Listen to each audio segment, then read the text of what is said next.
جنت کی زندگی کیسی ہوگی, کیا وہاں خواہش ہوگی؟ وہاں تو خواہش ہوگی, کیا وہ پوری ہو جائے گی؟ نہیں, جنت میں گاڑیاں ہوں گی, جنت میں ہر خواہش پوری ہوگی. وَلَكُمْ فِيهَا مَا تَشْتَهِي أَنفُسُكُمْ, قرآن کہہ رہا ہے جس چیز کا بھی تمہارا دل چاہے گا وہ تمہیں وہاں ملے گی. وَلَكُمْ فِيهَا مَا تَدَّعُونَ, جو بھی مانگو گے وہ بھی ملے گا لازمی.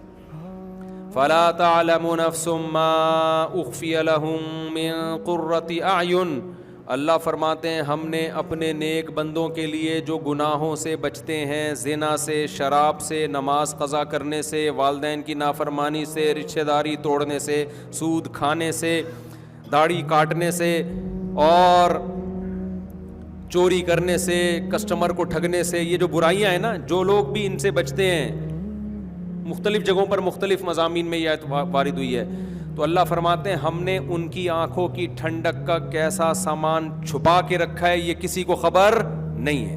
کیا زبردست آیت ہے یار. اللہ کہتے ہیں کسی نفس کو خبر ہی نہیں ہے کہ ہم نے آنکھوں کی ٹھنڈک کا کیسا سامان چھپا کے رکھا ہوا ہے اپنے نیک بندوں کے لیے. تو ہر خواہش جنت میں پوری ہوگی. بعض لوگ یہ کہتے ہیں کہ بعض لوگوں کی تو خواہشات ہی الٹی سیدھی ہوتی ہیں, تو یاد رکھو جنت میں کوئی غیر فطری خواہش انسان کو ہوگی ہی نہیں. سمجھتے ہو؟ کوئی ایسی خواہش نہیں ہوگی جو انسان کی نیچر سے میچ, بولو, نہیں کرتی. سمجھتے ہو نا؟ اکثر خواتین یہ سوال پوچھتی ہیں کہ ہم نے ایک میاں کے ساتھ بمشکل گزارا کیا, ظالم میاں کے ساتھ نبھایا بچوں کی خاطر, اب وہ مر گیا, ہم نے دوبارہ شادی نہیں کی, تو علماء سے یہی سنا ہے کہ جنت میں یہی والا ملے گا جو لاسٹ میں آپ کا میاں ہوگا. تو ہماری تو خواہش ہے کہ ہمیں یہ والا نہ ملے, ہمیں تو وہ والا ملے. کوئی سا بھی ان کی نظر میں ہوتا ہے. سمجھتے ہو؟ تو اس کا جواب یہ ہے کہ یہ جو میاں ہے اگر یہ برا تھا تو جنت میں جائے گا ہی نہیں. اصل تو پھر یہی ہے کہ اس کو سزا ملے گی تو کسی اور ڈپارٹمنٹ میں ہوگا, پھر اللہ آپ کا نکاح کرا دیں گے کسی انسان کے بچے سے جو کہاں جائے گا, جنت میں. اور اگر یہ جنت میں گیا کسی کی سفارش کی وجہ سے, تو اللہ آپ کے دل میں اس کی محبت پیدا کر دیں گے. یہاں خواتین کہتی ہیں یہ والا کس کی ڈیزائننگ ہی ٹھیک نہیں ہے. تو دیکھو اللہ کو یہ قدرت ہے, یہ پرانی گاڑیاں کمپنی میں ریپیئر ہو کے نہیں ہو جاتی ہیں کہ نہیں ہو جاتی, تو پرانا میاں کیوں ریپیئر نہیں ہوگا؟ کیا خیال ہے؟ پرانا والا بھی کیا, یہ سب کچھ اللہ کی قدرت میں ہے. تو جو بھی کرے گا اللہ, یہ اللہ پہ چھوڑ دو, اس میں ٹینشن لینے کی کوشش نہ کرو. مرد پریشان ہوتا ہے کہ یہی والی مجھے ملے گی.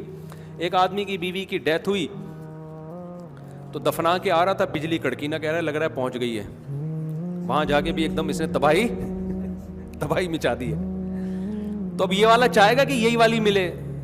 تو اب اس بحث میں پڑھنا فضول ہے. جب اللہ نے کہہ دیا کہ کوئی ٹینشن نہیں ہے اور راحتیں ہی راحتیں ہیں, تو سمجھ لو کہ یہ والی ریپیئرنگ کے بعد ملے گی تمہیں, یہ وہاں جا کے کڑکے گی نہیں. کیونکہ جنت میں کوئی پھڈے بازی نہیں ہے, محبتیں ہیں. الا قیلا سلاما سلاما, ہر طرف سے سلامتی کی صدائیں ہوں گی. تو اس لیے کوشش اس کی کریں کہ جنت میں چلے جائیں. تو یہ بڑا مسئلہ نہیں ہے کہ یہی والی ملے گی یا وہ پڑوسن ملے گی, اس کی والی مجھے مل جائے گی, میری والی اس کو. یہ اصل ٹینشن کی بات نہیں ہے, یہ ٹینشن نہ لیں. یہ میری اور آپ کی ٹینشن نہیں ہے, یہ اللہ کی ذمہ داری ہے. اللہ ہم میں سے ہر شخص کی خواہش پوری کرے گا. فوکس اس کو کریں کہ اعمال ایسے کریں وہاں پہنچ جائے, پھر وہاں جا کے اللہ سے کہنا مجھے یہ والی نہیں چاہیے. تو اللہ کہے گا کہ اسی کو برداشت کرنے کی وجہ سے تو یہاں پہنچا ہے, اب تجھے یہی والی نہیں چاہیے. تو اللہ اس نفرت کو محبت سے تبدیل بھی کر سکتے ہیں. دل کس کے ہاتھ میں ہے؟ اللہ کے ہاتھ میں. تو کوشش اس کی کریں کہ پہنچ جائیں کسی طرح جنت میں. اور عورت کو بھی چاہیے کہ وفا کرے اپنے میاں کے ساتھ, آدمی کو بھی چاہیے اپنی زوجہ کے ساتھ, بولو, وفا کرے. شریف لوگوں کے لیے جنت ہے, بے وفاؤں کے لیے نہیں ہے. جوڑنے والوں کے لیے ہے, توڑنے والوں کے لیے نہیں ہے. تو ہاں بہت مجبوری ہو جائے پھر توڑنا, پھر اسلام نے اجازت دی ہے, لیکن وہ مجبوری آج کل ہو نہیں رہی ہے, ایویں ہی ٹوٹ رہی ہے ذرا ذرا سی باتوں پہ رشتے. تو ابھی تو جوڑے, اللہ کو جوڑنے والا. جنتیوں میں جتنے بھی جنتی ہیں اللہ نے سب کی علامات رشتے جوڑنا بتایا ہے, توڑنا نہیں بتایا. تو رشتوں میں میاں بیوی کا بھی تو رشتہ ہے کہ نہیں ہے؟ ماں باپ کا رشتہ, اولاد کا رشتہ, بہن بھائیوں کے رشتوں کو جوڑتے ہیں, توڑتے نہیں ہیں. اور گرل فرینڈ کا جو رشتہ ہے نا, یاد رکھو, اس کے جوڑنے کا کوئی ثواب اسلام میں نہیں ہے. غیر مسلموں میں گرل فرینڈ کا کلچر ان کے کلچر کا حصہ بن چکا ہے. اسی وجہ سے یہ چیز مسلم سوسائٹی میں بھی امپورٹ ہو رہی ہے. خوب سمجھ لو, سب سے غلیظ اور گندا اور پلید اور ناپاک اور گوبر والا رشتہ بوائے فرینڈ اور گرل فرینڈ کا رشتہ ہے. یہ اتنا غلیظ رشتہ, کسی کو بتاتے ہوئے نا شرمایا کرو کہ میری گرل فرینڈ ہے. یہ ناپاک رشتہ ہے, اس محبت پہ کوئی ثواب نہیں ملتا. ان کا فزیکل ریلیشن ہوا, 4 گواہوں سے ثابت ہو گیا ان کمبختوں نے زنا کیا ہے, تو اسلام کہتا ہے ان کو کوڑے مارو. شادی شدہ نے گرل فرینڈ رکھی ہوئی ہے, اسلام کیا کہتا ہے, حکومت کو کہتا ہے آپ نہ یہ کام کریں کہ اس کو زمین میں گاڑ کے پتھروں سے مار کے ہلاک کر دو. اور کنوارا یہ کام کرتا ہے, گرل فرینڈ رکھتا ہے, تو اسلام کیا کہتا ہے, چوک پہ 100 کوڑے مارو اس کو. اتنا غلیظ, اتنا گندا, اتنا پلید رشتہ کس کا, گرل فرینڈ اور بوائے فرینڈ کا. غیر مسلموں میں فخر ہے, پوچھتے ہیں آپ کی کوئی گرل فرینڈ ہے تو اس کو یہ تحفہ دیں. آپ زمین میں گڑ جایا کرو یہ بتاتے ہوئے کہ میری کوئی گرل فرینڈ ہے. نہیں آ رہی میرا خیال ہے بات سمجھ میں؟ گرل فرینڈ سے رشتہ جوڑو گے, خدا کی نظر میں ناپاک اور پلید بن جاؤ گے, زانی کہلاؤ گے. بیوی سے جتنا قریب ہوگے اللہ کی نظر میں اتنے ہی مبارک اور مقدس بن جاؤ گے. سمجھتے ہو, بیوی سے محبت پہ ثواب ہے. بیوی کے سامنے جھوٹی تعریف کرنے پر بھی, حدیث میں آتا ہے جھوٹ بولنا کہیں بھی جائز نہیں ہے, لیکن بیوی کو خوش کرنے کے لیے, اس کی جھوٹی تعریف کے لیے جھوٹ بولنے پر بھی ثواب کر دیا اللہ تعالی نے. قانون چینج کر دیا اپنا کہ اگر جھوٹ موٹ تعریف کر دو کہ خوش ہو جائے گی وہ, تو کوئی بات نہیں ہے, جھوٹ بولنا بھی جائز ہے. اتنا اللہ کو میاں بیوی کا رشتہ محبوب ہے. نبی صلی اللہ علیہ وسلم نے فرمایا جب مرد اپنی زوجہ سے خواہش پوری کرتا ہے اللہ اس پہ بھی ثواب دیتے ہیں. صحابہ نے عرض کیا یا رسول اللہ وہ تو اپنی خواہش پوری کر رہا ہے, اس پہ ثواب کیوں؟ آپ نے فرمایا بتاؤ اگر وہ کسی عورت سے زنا کرتا, یعنی گرل فرینڈ کے پاس جاتا, تو گناہ ملتا کہ نہیں ملتا؟ صحابہ نے کہا ضرور. فرمائے کیا بات ہے کہ تم گناہ کو گناہ تو کاؤنٹ کر رہے ہو, حلال میں ثواب کو کاؤنٹ نہیں کر رہے. اس نے برائی سے اپنے آپ کو بچایا ہے. تو یہ غلیظ گندا رشتہ, یہ اس کو جتنی برا بلا کہو نا کم ہے. جب بھی کوئی آپ کا دوست آ کے بتایا کرے نا میری گرل فرینڈ ہے, آپ بولو یار بڑا پلید رشتہ ہے یار, بڑا گندا, بڑا غلیظ, بھنگیوں والا کام کیا تو نے یار. پھر اپنی دوسری بات فوراً چینج کر دو. ایک دفعہ یہ بولا ضرور کرو, کیونکہ ہم معاشرے میں اس کو برداشت, میں نہیں کہہ رہا آپ اس پہ ماریں پیٹیں, یہ تو آپ نہیں کر سکتے, نہ کرنا چاہیے آپ کو. کسی کی نجی زندگی میں آپ کو کوئی حق نہیں ہے کہ آپ اس پہ سختی کریں, لیکن اس کی تعریف نہ کیا کریں, چپ نہ رہا کریں. سمجھتے ہو؟ جب بھی بولے نا کہ میری گرل فرینڈ ہے یا میرا بوائے فرینڈ ہے, آپ بولے بڑے پلید کام کیا, بھنگیوں والا کام کیا, اس سے اچھا تھا گٹر صاف کر لیتا, بھنگی بن جاتا. ہاں آپ بتائیے کس سلسلے میں آنا ہوا. ایک دفعہ پارسل ضرور کیا کرو. چپ بیٹھے ہوئے ہوتے ہیں. میرے پاس ایک دفعہ میں سفر پہ تھا تو ایک شخص آیا اپنی گرل فرینڈ کو لے کر, لڑکا تھا یونیورسٹی میں کہیں ٹور پہ نکلے ہوئے تھے, ہم بھی گلگت چترال گئے ہوئے تھے, وہ بھی پورا بس بھر کے نا لڑکے لڑکیوں کی جاتے ہیں لوگ یونیورسٹیوں میں. ماں باپ نے تو اپنی بیٹیوں کو بالکل ماشاءاللہ بے غیرت بنانے میں کوئی کسر چھوڑ گئی. ماں باپ چاہتے ہیں اچھی ڈاکٹر بنے ہماری بیٹی, کماؤ پوت بنے, کمائے. تو ان کو اس سے کوئی غرض نہیں ہے بوائے فرینڈ کے ساتھ جا رہی ہے, لڑکوں کے ساتھ جا رہی ہے. آج کل یہ ٹینشن ختم ہو گئی, آخرت کی فکر نہیں ہے نا. تو وہ آیا میرے پاس, کہہ رہے میری گرل فرینڈ ہے, آپ کو سلام کہہ رہی ہے, میں بھی آپ کو سلام کہہ رہا ہوں, میری گرل فرینڈ کے لیے کوئی حکم ہو تو بتائیے. میں نے کہا اس کو حکم یہ ہے, کوئی نصیحت ہو تو بتائیے. وہ تو بیچارہ عقیدت میں آیا تھا. یہ بھی ایک اچھی بات ہے یار, چلو ہمارے پاس کیوں آ رہا ہے, تھوڑی سی مذہب کی محبت ہے تبھی تو آ رہا ہے نا. تو میں نے کہا دیکھو اس کو یہ کہہ دو کہ وہ آپ کو چھوڑ دے اور آپ اس کو چھوڑ دیں. سمجھ میں آ رہی ہے بات؟ تو بری تو لگی ہوگی اس کو, لیکن میں نے کہا پارسل تو کرو نا یار, تاکہ اس رشتے کو لوگ فخر سے کم از کم بولو نا. اگر میں کہتا اچھا گرل فرینڈ اس کو سلام کہیے گا میرا اپنی گرل فرینڈ, اس کی نظر میں یہ ہوتا ہے کہ یہ کوئی بری بات نہیں ہے. تو میں نے کہا یار آپ کی گرل فرینڈ نے جو کہا ہے کہ مفتی صاحب کو سلام پہنچا دیں اور کوئی نصیحت ہو, میں نے کہا پہلی نصیحت تو یہی ہے کہ وہ آپ کو چھوڑ دیں. اس سے آگے میں نہیں بڑھا کہ بھنگی چمار, یہ اس لیے نہیں بڑھا کہ یہ موقع نہیں تھا, کیونکہ وہ عقیدت محبت میں جب ایک آ رہا ہو نا تو پھر بھنگی چمار نہیں کہا جاتا اس کو, ٹھیک ہے نا.